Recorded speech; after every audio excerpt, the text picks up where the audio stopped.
And we're going to continue with the 7th chapter of The Spell of the Sorcerer's Skull.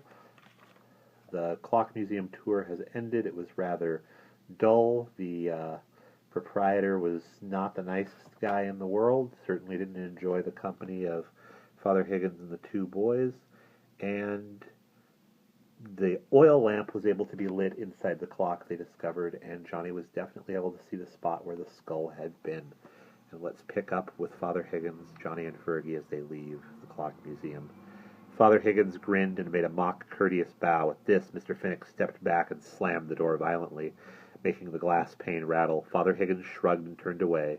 Then he and the two boys trotted on down the long walk and out onto the dirt road that wound past a weed-grown granite quarry. For a long while no one said anything. They just trudged along, eyes down. They had used one of the few leads they had, and it had run them against a blank wall. A wild idea went flitting through Johnny's head. Maybe they should break into the museum and really go over the dollhouse room, turn it inside out and find the miniature bill or reckoning that the message had spoken of. And then Johnny wondered, not for the first time, if Mr. Finnick had been holding out on them. Had he been hiding the great reckoning on purpose? He sure didn't act like it. He had been stiffly finicky, boring, and rude. But he hadn't acted secretive, not really, so where did that leave them all? Father Higgins sighed loudly and discontentedly.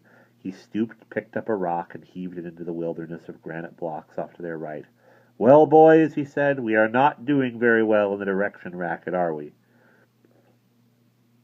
"Nope," said Fergie gloomily. "I guess not," said Johnny, shoving his hands into his pockets. "What are we supposed to do now? We're never going to find the professor." Johnny's voice began to crack. He was fighting back tears now. He had not felt so hopeless since this crazy business began. Father Higgins stopped in the middle of the road, a few paces away, lying in a ditch with a rough-hewn pillar of stone. It was covered with moss and lichens, but the top was flat, so the priest walked over and sat down on it. Johnny and Fergie plumped themselves on the pillar too, and there was total silence for about 3 minutes. "Well, gentlemen," said Father Higgins wearily, "it looks as if we have run up against a nice big solid stone wall. We didn't find anything, did we? Not one single solitary useful fact or clue? However, we shouldn't despair because—" At this point, Fergie interrupted him. "Why don't we wait until dark and then break in? And then turn that crazy clock upside down till we find some clues? I bet there's something in there. There has to be." Father Higgins shook his head. "I thought about breaking in, but it may be easier said than done. Finnick probably has the whole place wired with burglar alarms and electric eyes. But I do think we need to find out a bit more about our friend Finnick. Why don't we pay a trip to the Vinyl Haven Public Library?" Johnny was puzzled by this suggestion. "The library? How come?"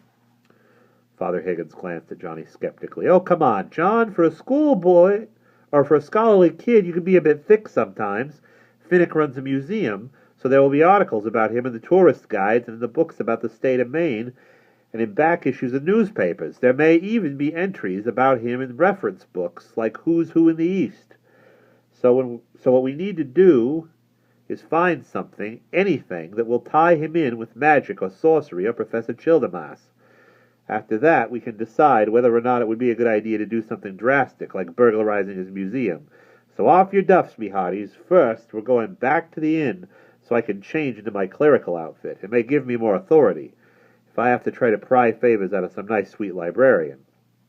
Then we're off to the library. As I recall, it's not terribly far from the Main Street section of town. So let's go. Time's a-wastin'." Fergie and Johnny did not think much of Father Higgins' plan, but they did not have a better one to offer, so they got up and followed him to the Lobster Pot Inn. When they got there, the boys waited around on the lawn outside while Father Higgins went to his room to change. In a short time he came back, and this time he was all done up in his black coat, black pants, glossy black shirt front, and stiff white Roman collar. Down the road they hiked till they came to the little cluster of shops and stores that was the business district of the island. At one end of the tiny main street was a stone watering trough, and a rusty cart track wound away from it to the top of a grassy knoll. There, sitting all by himself, was a boxy gray one-story building. "That's the library, boys," said Father Higgins, pointing. "It's probably not much, but it may have the answers we're looking for. Come on." Along the cart track they marched, single file, like a tiny army advancing against the enemy. On the steps of the library they halted while Father Higgins brushed lint off his coat. He wanted to make himself as presentable as possible. Then, with Father Higgins in the lead, they trotted up the steps. Just inside the front door the little group stopped again. A few yards away, planted between two varnished golden oak pillars, was a desk, and behind it sat a small, elderly, gray-haired woman. Her hair was done into a bun, and a pencil was stuck into it. She had been reading a book. Now she looked up. "Yes, what can I do for you?" Father Higgins stepped forward with his hands folded in front of him. He said that he was writing a book about the Maine seacoast, and he would be grateful if the librarian could supply him with pamphlets and guidebooks on the subject and paper and pencil to take notes with. The librarian led Father Higgins and the boys to the tiny reference room, which was not much more than a closet with bookshelves and a window. At a sacred wooden table the three of them sat down, and soon the librarian came in with a stack of books and pamphlets.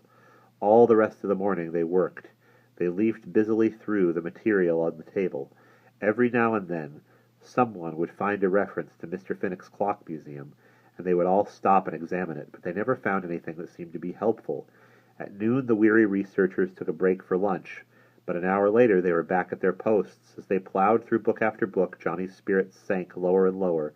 This was a crazy search. So far they had turned up absolutely nothing.